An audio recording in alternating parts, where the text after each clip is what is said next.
Welcome to this week's Treasury Career Corner podcast, where I interview Treasury professionals about their Treasury careers. Each and every week, I talk to treasurers about how they built their careers, where they are now, where they see both themselves and the Treasury profession going to next. And a special thanks to Flywire, our fantastic sponsors. If you've ever wondered whether there was a way to ease your international transaction hassles, they're the guys to talk to. If you follow the link in our show notes, you can see me talking to my mate Greg Levin, their Senior VP of Sales. I get to ask Greg about who are Flywire and how they can help you and your Treasury team with your cross-border payment headaches. Just follow the link to the interview in today's show notes. Before we get on with today's show, I wanted to say I can't wait to see all of you lovely people over the next month or so. We're going to be heading off to Eurofinance in Copenhagen in a couple of weeks' time. We're going to be on the TIS stand hosting a live Treasury Career Corner podcast. So come on over to stand L59, that's L59. So I'll be there.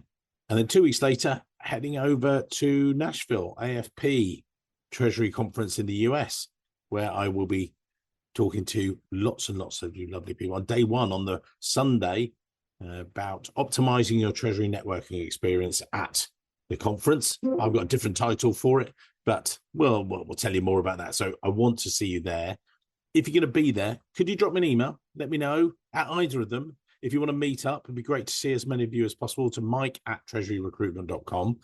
What I'm also going to say is we have a lovely code for you, Eurofinance discount code. If you're going to head to Eurofinance, there's a 10% discount code that you can get from us. However, if you listen to today's show, bit further on in the show, there is a special code. That's right. You get even more discount, but you're going to have to listen to the episode. Listen to today's episode and you'll get a little treat in there. A bit later on in the show, and look forward to catching up in Copenhagen or Nashville. And now let's get on with the show.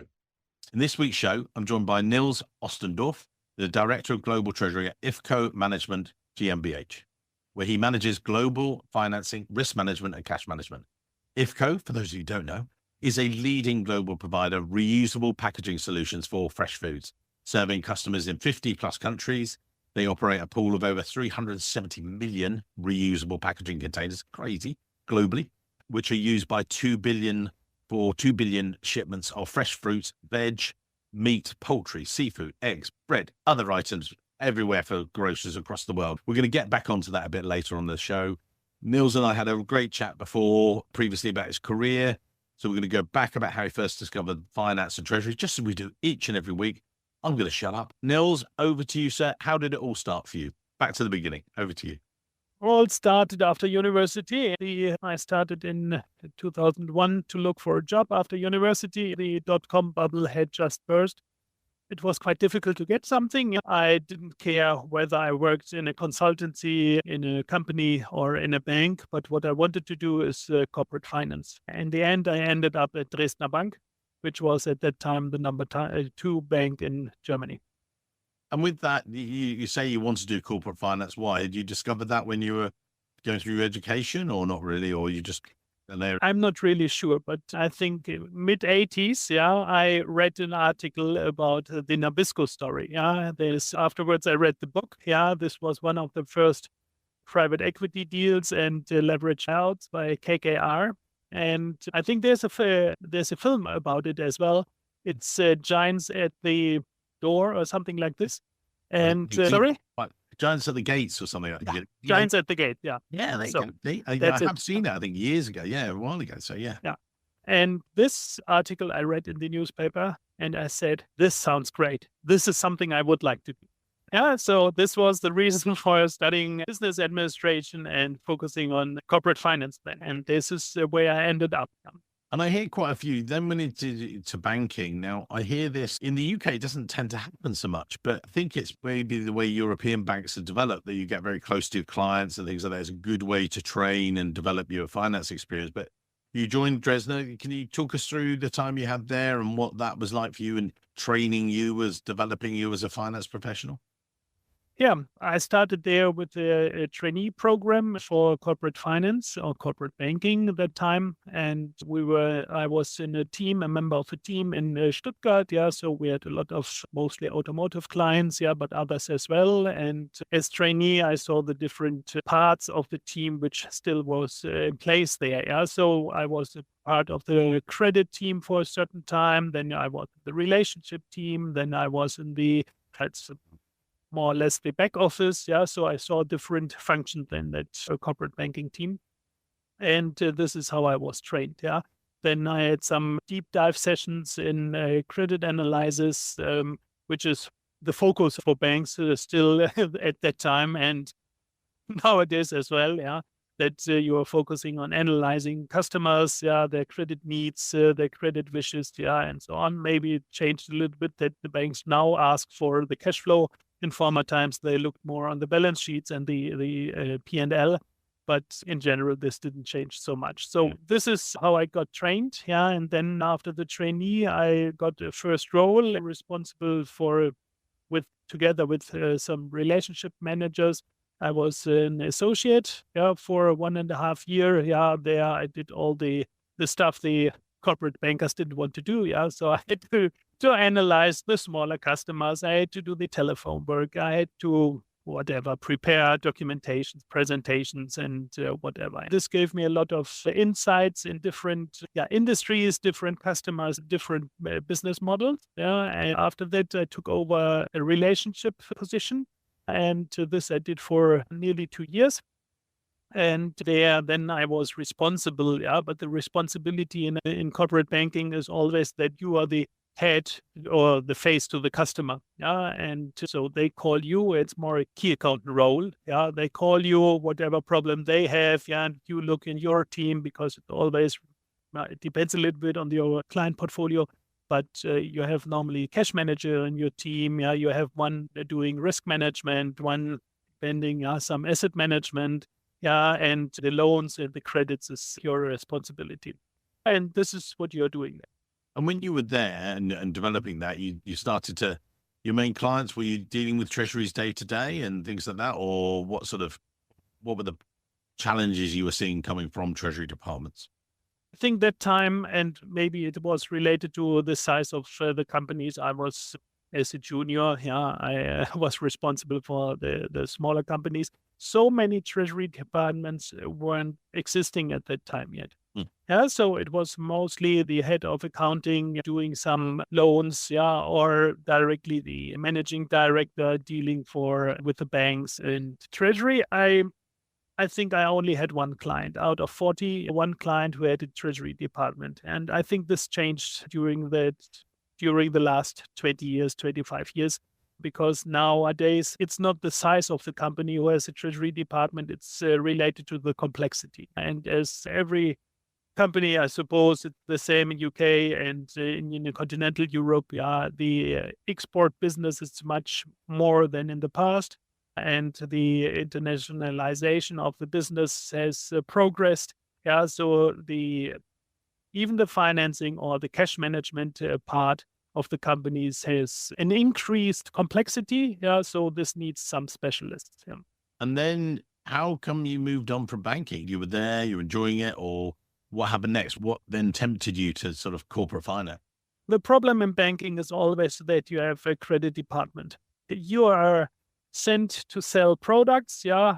In my case, it was mostly loans and credits, yeah, and some cash management. Yeah. But in the end, it's the credit department who does not tell you, no, we don't do it. Yeah. They give you some prices. Yeah. 20 points. The customer should not do this and that and everything. Yeah. In the end, it's the same as saying no, but I think they have a different statistic, yeah, and guess, yeah, for no, it's not good, or no is not good. Having some constraints, yeah, and verbalize them makes their life easier. We didn't say no, but you were not able to get it through with your customer. And this was a little bit annoying. So I looked for the opportunities at that time. As I said, yeah, I was not bound to banking. I wanted to start in doing corporate finance some years ago. So I still was there, eager to do corporate financing. And then I changed the role and went to a company, to Otto in Hamburg. And tell me about that move then. What was that first step into corporate treasury like with you joined Otto Group and things? Yeah, this was quite a big change for me. And because Otto Group at that time and still is one of the major distance sellers and online retailers in Germany and in the world. And they had much more complex products in place than I saw before. So I needed some time to adopt. I was responsible there for, or together with others, for the asset-backed security programs. They had two of them. One, we did a renegotiation and set it up newly. Yeah, and this was my main task, together with being contact person for the subsidiaries. Yeah, if they had some corporate finance questions. Yeah, so this was maybe the parallel, or what is it? To the bank, yeah, kind of relationship. Yeah, so if they had questions around corporate finance, they contacted us in our team. Yeah, and for a certain group of subsidiaries, I was responsible there. And then from there, a natural move upwards, up in the elevators, you then joined an elevator company, Lifts. How did that come about? I know that treasury by its very nature is industry agnostic. It doesn't really matter a lot of the time, but what sort of mail order goods and internet to elevators and things? Talk us through that and industry. Yeah, totally different. It came by a headhunter. Yeah, so they called me and asked if I would keen to change. Yeah, and then I slipped in. Yeah, and what's possible there, I met the responsible there. They thought I would able to do it. Yeah, I thought I would learn what I should do there. Yeah, so this was a lot of, let's say, yeah, good thought about future behavior, yeah, from both sides. Yeah, I thought I could learn it. Yeah, they thought I could manage it. Yeah, so this is how I got it. It was a little bit luck there, but I managed to be elected. I suppose they did not only have one candidate. Yeah, so they had more, and they took me. And this is then I came to Vittur. We only had one person at treasury. This was me. Yeah, the cash management was done as it is in medium-sized companies often the case. We did the cash management out of the accounting department. Yeah, so I had to set up some structures. Yeah, we had a private equity background. Yeah, the day before I entered in October 2008, the new role, they closed a loan, yeah, a syndicated loan. Yeah, so I directly had to start with this syndicated loan. I had to make myself familiar with it. Yeah, everybody had some advantages because they negotiated this for weeks before. Yeah, this was kind of a cold start there. Yeah. But then I set up and established the treasury function. Yeah, everything loan related was treasury now, and they knew who was responsible for it. Then we set up kind of cash pool and cash management structures together with the accountants in a first step. Then I recruited the first person. Yeah, so we were a small team. Yeah, and we grew. Yeah, step by step. And the move from online sales, yeah, to elevator components, yeah, is not so big as it seems to be, yeah, because the euro and the pound is a pound, and the euro, yeah, independent from the industry. And with yourself, you got in there, as you say, small team. There's no one sort of supervising or advising you in a way. And I often ask this question on the show: what was your weather vane, if you like? What were you thinking? Right. Number one, sort out the cash. Number two, look at the risks. Or what was your checklist? Because you'd, if you like, you'd had some experience, but not huge amount. And then suddenly you're leading the treasury guide. How did you take it forward? There were several guides. Yeah, as I said, we had Vittur at that time was a private equity held. Yeah, so I had some contacts at the private equity companies, the CFO. I had some experience. The team, which was already there, even if it was focused on accounting and controlling, because this was managed a little bit by them as well before. Yeah, so they helped a lot or gave some guidance. Yeah, so I was discussing the points. Yeah, so my question. Yeah, so how would you do it? Yeah, I would do it like this. Yeah, and what do you think? My experience here. What is your experience? So I think this is how to get the ideas, how to solve the questions and the problems when you don't have experience. Yeah, you have to talk to the people. Yeah, I don't know how often I called the bankers, how they would do something. some special, what about cash pooling? There we had some consultancies, and they worked together with us. So I think this is independent, if you're new in a treasury role or you are new in a position or whatever, if you're talkative, and you're keen to learn and you know where to get the information, or the information, this is helpful, and this makes your life easier because nobody is perfect. And then talk us through the next move sort of thing. So to start and things. Yeah.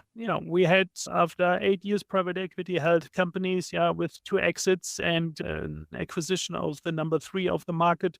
I thought it would be good to look for another opportunity.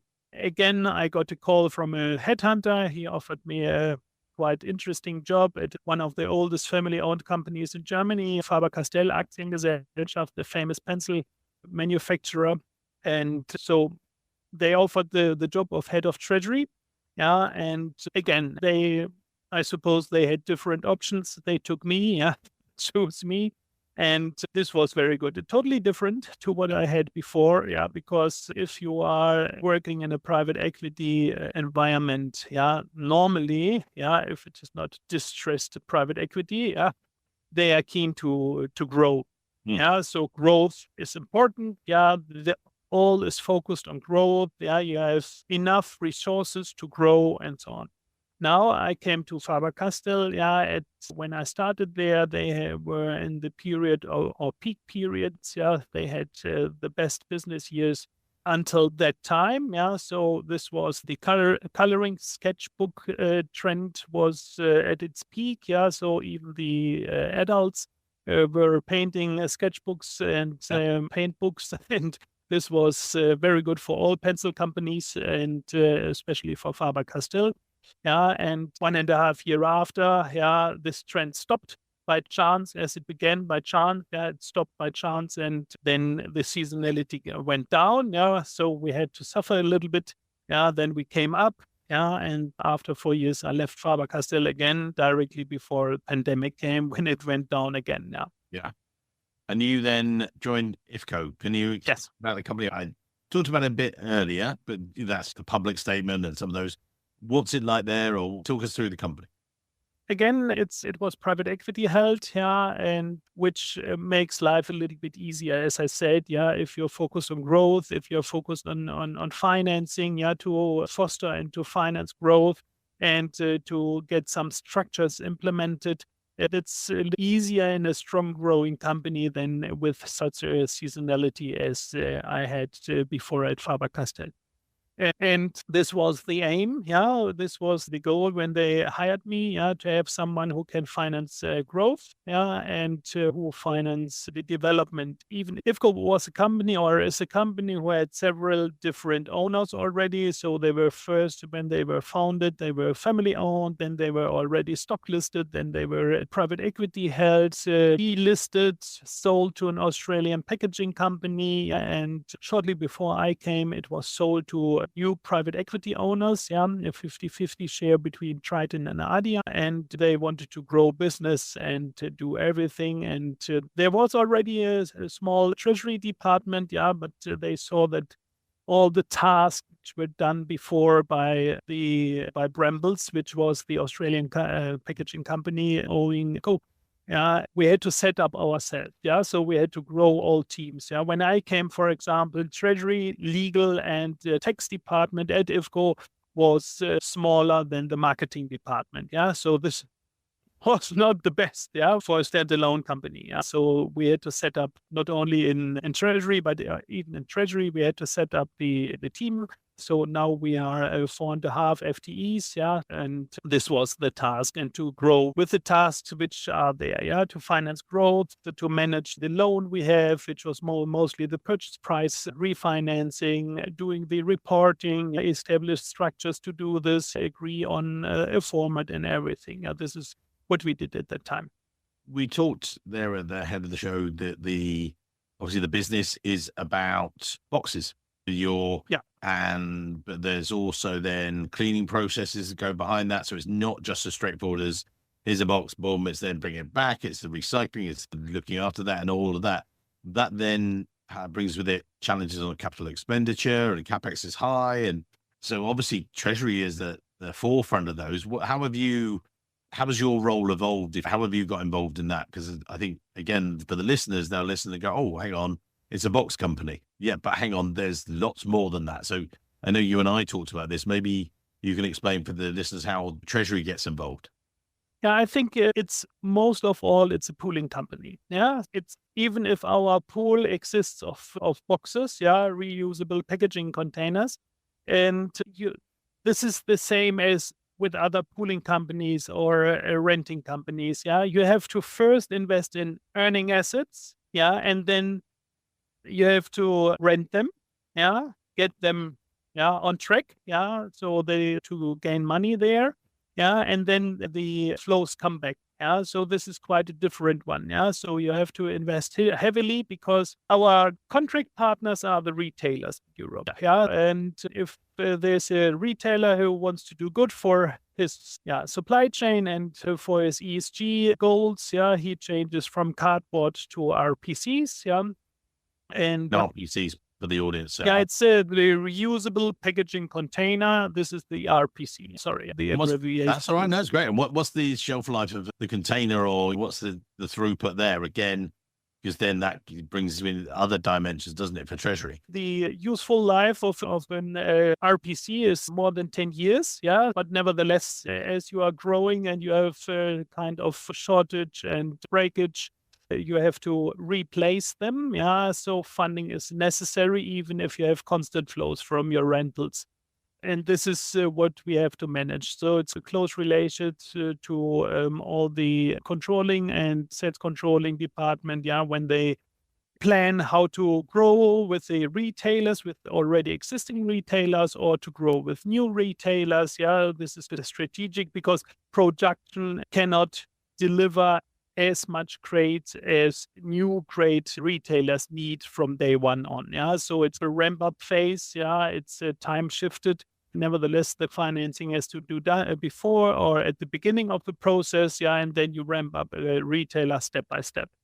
And once the target volume of RPCs, which are necessary or are needed by the retailer, are you have to, or the production planning has to replace all the broken and lost crates, which have to be financed as well. So this is the main task from a financing perspective. And when you say about the financing, this is how I'd originally seen your details. We've had a number of amazing podcast guests come from Germany, and Wolfgang at Porsche, and we've had a number of other great guests. But then I follow the news a lot of the time because there's lots of big deals going on and things like that. And one of the key things I'd seen with you guys is you've done your sort of amend and extend facility and that featured and things like that. We'll go into you without getting too technical, but we'll get a little bit technical because we need to. This is Lessons to Treasurers. So this is for you Treasury folks out there.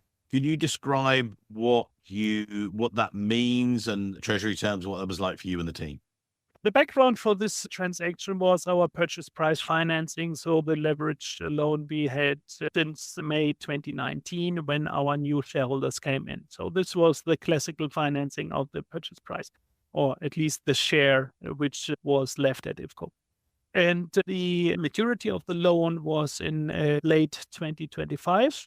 And we observed the market together with our banks, and as a Term Loan B is a product where the lenders are now banks, but debt funds, and so we noticed the inflow in this new or in the debt fund market, and we checked this and observed this, and it seemed that the flow is reduced due to the increased interest rates. The investors could get some other returns with less risk due to the increased interest rates. And we were checking this thoroughly in last year, in 2023, and it seemed that it will be difficult to have enough funds, not only to refinance our loan, but or to refinance all these maturity loans and bonds which were given out in 2020, 2021, and the banks called it the maturity wall in 25, 26. So we wanted to be the forerunner here and wanted to be beginning of the refinancing action. And this is why we entered the market very early this year. So we started our marketing process already in January, after the intense discussions with the banks, setting up our business plan, have some circles and rounds with our shareholders, with the rating agencies. We had intense discussions. And so once we were ready, this was at the end of January, we went to the market. And then it's a very tight time frame, which you have there normally. Even if you're already an established issuer in the market, you can do it within 10 days, as we did. So we launched it on Monday. We had our introduction call to the lenders or interested parties on Tuesday. We had one-on-one calls on Wednesday and Thursday. Afterwards, we had more than 400 questions to answer with our small team, which consisted of the CFO, the head of, nowadays, VP Sales Controlling, the VP Controlling, and myself. So 4 people, 423 questions in a short time, and we managed to answer all of them. Just relaxing week. Yeah. Just a relaxing week that week. And I think this is the typical one. And you noticed a lot that even the last day, so I think at 12 o'clock German time, 11 o'clock London, it was a deadline, for all offers. And even at 10:20, we received the last question, and this was more related to how does this work? So what is a pooling company really doing? And do you have a new pool for a new one? And how do you manage to that this retailer has only the new crates and not the old crates? So we noticed that we have to start and explain several times and again from scratch, and explaining what a pooling company does, or what a pooling company does. Nils, I want to pause you there. So if we have a treasurer who, number one, is in a similar situation, that there's no pressure for them, that they know down the line something is going to happen, and you took early action, sort of thing. So let's ask about that firstly. That's one of the key things I'd like to know. And then I've got a follow-up question that I've trained myself. I've got better at this. I only ask one question at a time. So unlike the guys that are investing. So with that, how would you say that treasurers should be thinking or preparing themselves? Should they always be thinking about this, or how were you observing it? Just looking at the markets, or what was the trigger? The trigger came from the maturity, from the market, from the information we obtained. So this was, and then we like to be the front runner. So this is, and the things you have done, maybe you could do it a little bit later, cheaper, or maybe more expensive. But you have it done already, and then you can go for a repricing, for example. This is always an opportunity and a possibility you have. But we like to have things already done before the wave comes. And you never know. And this was a window of opportunity for all of us. And I think it was a good timing, and we were quite successful there. And so looking back at these lessons you learned and the question you were getting at 10:20 in the morning, and you're like, oh my goodness, here we go. What can others learn from that? Or what have you, if you reflect back on that process, were there things that you could do better? But if you're sitting there having a beer with another treasurer and they say, you've been through this, we might have to go through it. What advice could you give me? What sort of mini checklist would you give them, or things to do, not to do? One of the major lessons learned is don't estimate the KYC process, even with existing lenders. I don't know why, but all of them came, and I was always asking, why didn't you ask the question during the last 4 years? So no, it is, if it comes again, we have to ask all the questions. We don't have this kind of rolling process. It's if needed and there's a new loan or an amend extend, we have to ask all these questions. So don't underestimate. This is quite complex. And a colleague of mine, I think he did 2 months, nothing different than KYC questions aren't answering. So this was quite challenging. And the other question is, how can you explain your business model in a nutshell that really everybody understands? It might be difficult because a pooling company is not really a business model you see every day, even if you are getting your water bottled out of a pooling company's crates, maybe. But, and this is a lesson I already learned when I were with Dresner Bank at the beginning of my career, Each company, even if they are in the same industry, has a different business model. And it's worth to investigate. And now it's worth to explain it. What are the differences? What are we doing? And we underestimated this, as I said, even 40 minutes before the deadline, there was still the question, and we already explained this several times during the one-on-ones, during the lender presentation, even in the information we shared with the lenders or interested parties, all included this. But we underestimated this a little bit, the business model, but I think we made it, because we were quite successful. We had more, or there was more money offered than we needed and wanted, and so I think we were successful. But this is a lesson learned. Hello, lovely podcast listener. Sorry to interrupt today's episode, but it's worth it. This is your secret extra discount code that will save you even more on the upcoming Eurofinance conference. That's right. You can save even more by being a podcast listener. Thank you for listening. So for LinkedIn audience members, we gave them a 10% discount, but that's okay. But you're special. You are a regular podcast listener. So thank you very much. We love you guys and thank you for all your support. But you also get to save 15%. That's right, 15. So 15% entry to the amazing 33rd Eurofinance International Treasury Management Conference. The code you have to use when booking, and that you just use the same booking link that's in the show notes, but the code you have to use is MKTG, like marketing, without the vowels, MKTG/TCC, that's Treasury Career Corner, TCC, that's what you're listening to, thank you. So MKTG/TCC15. I know it's a bit of a mouthful, but it's worth it. 15% saved just for listening to today's podcast. Thank you very much. Thank you for being a loyal listener to the podcast. And anyway, as I say, let's get back on with the show. Many thanks. And Nils, I know you speak sometimes at conferences or you get involved and asked to go do various things. When you are doing that, you're usually looking at the future of Treasury or the things that you're seeing coming down the line as a treasurer. What are the things that you think other treasurers need to be thinking about? Or what are you, when you go to a conference, you're having a coffee with someone, what are you discussing with them? We've got all the different things. We've got AI, we've got cyber, we've got all this. What are the things that you're thinking about, if you like? I think cyber is always an item you have to discuss, and you have to share where you are and what you are doing. I think this is very helpful if you are sharing your experiences, even if you have not been hacked or attacked, which is it's good, but nevertheless, everybody should be aware that this might come in the next moment. I think nobody is or can be assured that nothing happens. So it's important to have a plan B in case there's a hack on your or an attack. This is one item. The other item is the future of technologies you are using. And so is it AI? The discussion, is AI helpful? What about medium-sized companies? What about bigger companies? Is AI helpful?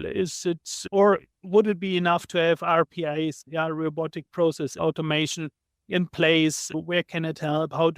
And the other one is, sharing experiences. How did you do this? How did you do that? And can you tell me? So these are the main topics we discussed there. And that's one of the things that we do with the show, actually. That's why this podcast exists, to knowledge share, and we get sometimes feedback. Thank you for all you do for the community. And I think that's one of the reasons we do it, but it's actually not the main reason, if you like. I've been talking to treasurers for 25 years and I've loved it so much. I wanted to then share your stories and your story as a treasurer, because it's not like some of the other finance disciplines. Treasury is really interesting. Yes, it is. It's more interesting than some of the other areas. And someone said that the other day on one of the podcasts. They went, "Oh, I don't want to be rude about accounting." I went, "Carry on." I said, "They're not listening to this podcast. And if they are, they want to get into treasury. They want to get in the fund." Before we wrap up the show, anything else you think? You've managed teams, you've been through a number of different industries. What are the areas that you think, we'll put your LinkedIn details in the show notes, but an extended takeaway section, if you like, what are the things you think that people need to be thinking about if they are treasurers today, if you like? Even if with your podcast or other possibilities we have in Germany, for example, the Verband Deutscher Treasurer, I think it's important to share experiences. Yeah. And I think it would be great to do the next step. Yeah. Especially when I talked about KYC, we are still facing, beside our A&E transaction, we are still facing so many challenges from KYC and have different sheets, questions and whatever to answer from banks who should have the same regulator. Yeah. And all of them interpret the issue differently. I think it would be good if we got more organized there, treasurers, yeah, and speak with one voice, yeah, and get an agreement there how to get this solved. Because talking to bankers, yeah, even for them, it's not a good task, yeah, to call a customer asking for care. And I think this would be helpful. Yeah. Cool. And as I say, I think any final takeaways just for anyone listening today, any other things if you're a treasury professional today, as you reflect back on your career, is there anything else you think that people should be thinking about, except for we're already in treasury, so you love it, I love it. What other things are you thinking? I think you should be aware that even with the colleagues you have in controlling and accounting, yeah, we are all driving the same car, yeah, but treasury is the only team who looks in the future, yeah, has the forecasts and looks ahead, yeah. When controlling and accounting is looking in the rear mirror, drive differently than we do. And I think if you're fascinating of the future, if you are able to manage the unknown, yeah, you are right in treasury. What a great advertisement. I'm going to leave it there. I think that's brilliant. And yeah, we're going to put that on that'll definitely be one of the takeaways from the show. So thank you very much. You've been an absolute superstar, Nils. And thank you very much for your time today. You've been great. Thank you. Thank you, sir. So I hope you enjoyed this week's podcast as much as we did making it. If you are one of our listeners, please let me know. Give us a thumbs up on LinkedIn or wherever you might listen to the podcast. But also, I'd like to give some shout outs at some stage. It's something I wanted to do a few times. So please let me know you're listening. Sometimes we record them. We have amazing guests, but I don't know you are listening to us. You are hearing us. Where are you listening to us? Are you walking along the beach or on your commute to work? It's amazing when I do get feedback. So we've got some amazing other events and guests coming up on the show. So we've had Treasury Career Corner Live month, which was amazing. Then we've got a series of great guests: Stephanie Custer, Greg Packard, James Kelly, Dave Cable, the Goyo brothers, Eugene Spivakov, and a number of others coming up. So we're also got then the live sessions recorded throughout the rest of the year. We're going to be doing it in Dublin, in New York. Then we're going to be doing some other events, maybe Eurofinance. We're going to head off across back to London as well. So yeah, we'll see you at one of those. So, but as always, this podcast is supported by the Treasury Recruitment Company. So go to treasuryrecruitment.com. If you're looking to recruit, call us. If you're looking to find your next role, call us. If you're looking to benchmark your salary, go to treasurysalary.com. That's all we do. For recruitment needs, for the US, you can go to Joe Grabowski, supported by me, Mike Richards, Joe at treasuryrecruitment.com. Katie, who supports us across Europe, KATIE at treasuryrecruitment.com. And me, Mike Richards, Mike at treasuryrecruitment.com. As I say, we've got lots more trips. We've done New York, Texas, London, Chicago, Greece. Coming up, we've got Dublin, New York, yes, twice, we've got two of them. AFP, Nashville. We've got the UK. We've got other events coming up. I can't wait. So keep an eye on our events page and everything else. Do the salary survey. We've got over 1,200 people doing it now. We're going to run our next set of results at the end of Q3 just in time for Eurofinance, actually, in Copenhagen. So looking forward to that. But if you need us, reach out.